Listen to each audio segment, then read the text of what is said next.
Ooh, let me hit save first before I do this.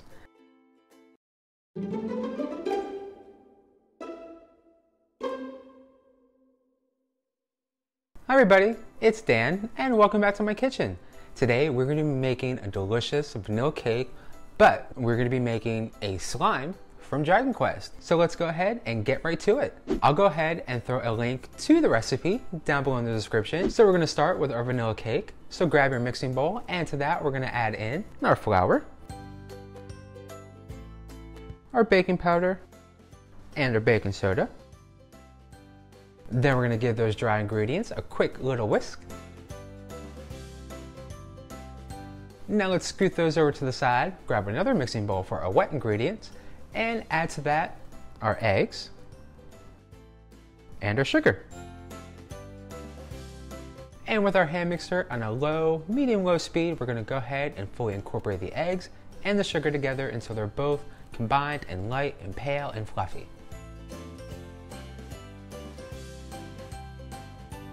Then we're going to go ahead and add in our vanilla and our butter. Then back in with our hand mixer on a medium-low speed and fully incorporate that butter and that vanilla into our egg and sugar mixture. Then follow that with our flour mixture. Back in with our hand mixer on a medium-low speed to incorporate that flour mixture into our wet mixture.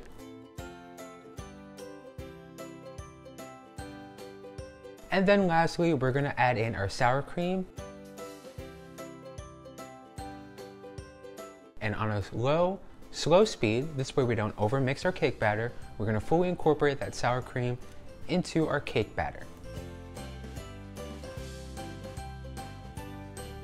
And just like that, very quickly, we have delicious, perfected vanilla cake batter. Now let's go ahead and pour this into our prepared pans. And as you can see, we're going to be using the Wilton sphere cake. This way we have a nice, perfect sphere base for the slime because they're kind of a nice little blob. I think it's like a raindrop, but it's adorable. But we want to have that nice spherical shape. So we're going to use a sphere pan. Now let's go ahead, pop this in our oven at 350 degrees and let bake for a good 30 to 35 minutes.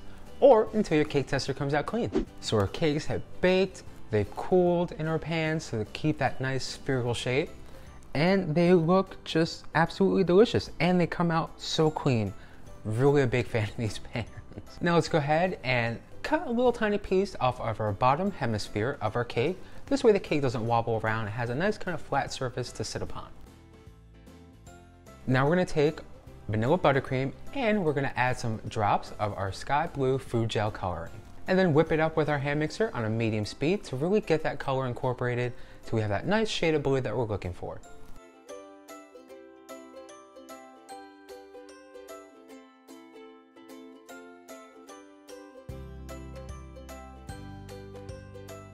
Perfect, I think that'll be a great shade of blue. So let's go ahead, add this into our piping bag and start piping on a nice, good, generous layer of blue buttercream on top of our first half of our sphere.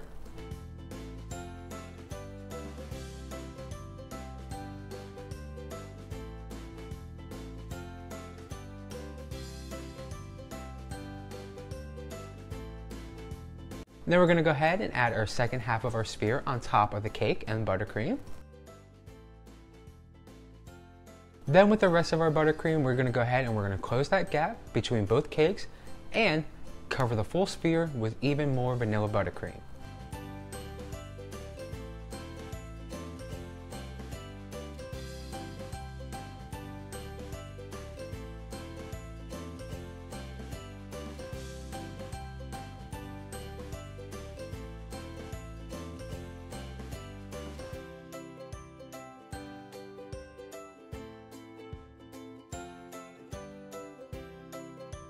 And then just take your offset spatula and smooth that buttercream all around your sphere.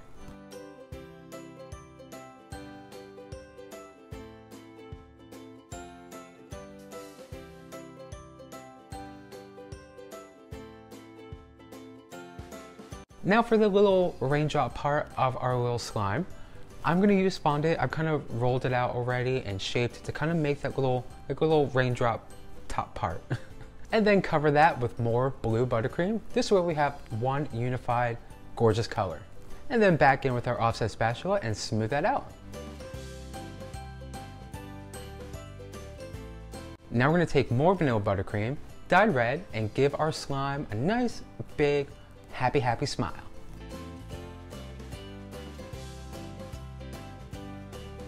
And then add the eyes. I'm just using fondant cutouts. I have my white and my black. So we're gonna add the white part of the eyes, and then his little black pupils. And after you add eyes onto your little slime guy, you will have your adorable, cute, delicious, and oh so tasty slime cake from Dragon Quest. I mean, how easy was that? Well, that's all I have for you today. If you liked today's video, don't forget to give it a thumbs up. Helps me out, lets me know I'm baking things that you guys like, that you guys want to see, recipes that you want to try. And while you're down there giving it a thumbs up, don't forget to click that subscribe button and ring the bell so you don't miss out on any of our yummy, delicious, festive holiday desserts coming up. And if you want more nerdy, inspired, tasty treats, definitely let me know in the comments. I know a lot of you already have. I've got Sailor Moon ideas coming. I've got Last Airbender ideas coming. I've got Harry Potter, because I love Harry Potter, and it's almost Halloween, so I think we're gonna have to do a lot of Harry Potter, which is perfect because I've got my Gryffindor. Oh, actually, let me go show you. I've got my Gryffindor cloak, my Gryffindor sweater with my Gryffindor tie. I cannot wait to represent my Hogwarts house. Yes, I'm a Gryffindor. I took the quiz on Pottermore like years ago. Maybe I can do another one. I feel like I would still be Gryffindor. At least I hope so, because I got these already. But let me know actually what Hogwarts house you are down below in the comments. Whether you're a Gryffindor, a Slytherin, a Ravenclaw, even a Hufflepuff. Don't be embarrassed. I love Hufflepuffs. Show some Hufflepuffs some love, right? But maybe we can do some Hogwarts house inspired tasty treats. I think we can do that, yeah. So let me know what your Hogwarts houses are down below. Again, even if you're a Hufflepuff, and if you know a Hufflepuff, give a Hufflepuff a hug, show them some love. I'm gonna go ahead, I'm gonna enjoy some sunshine, I'm gonna enjoy some cake, because even though this is adorably cute, it needs to get in my belly. And I hope you all get to do the same. You know, cake, sunshine, all that good stuff. I'm gonna go ahead, I'm gonna stop rambling because, you know, cake. But I will see you all tomorrow with another yummy, delicious recipe. Until then, bye. And go show some Hufflepuff some love. They need it.